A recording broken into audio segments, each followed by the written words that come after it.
Are you open to forging an alliance with Naga City Mayor Lenny Robredo for 2028 Alam mo, elections? hindi namin pinag-uusapan yun. Alam mo, I think the mayor will agree with me na servisyo muna bago politika. The most political thing that we did today, I wore my pink socks.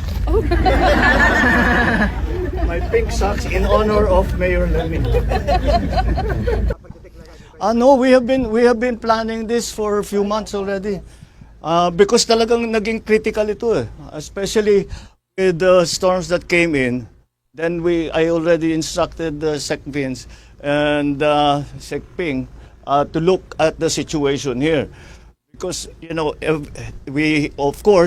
Bicol is always the pathway of the storms, but the immediate problem that we saw, the change in pattern that we saw, is yung bigat ng bagsak ng ulan. Dati hindi naman ganun karami. You got 700 in one day, 700 centimeters of rain in one day. Ano yung katumbas ng 6 na buwan yun? Kumpas po siya sa Ondoy and Yolanda. Yeah, that's very significant, and that's why it became critical. So we did not discuss. Serbisyo muna bago politika. Marami pang kailangan gawin. Marami pa kaming kailangan gawin.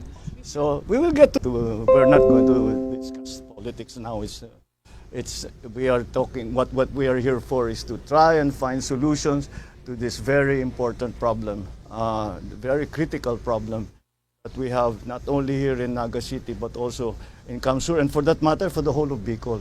That's what we are concentrating on.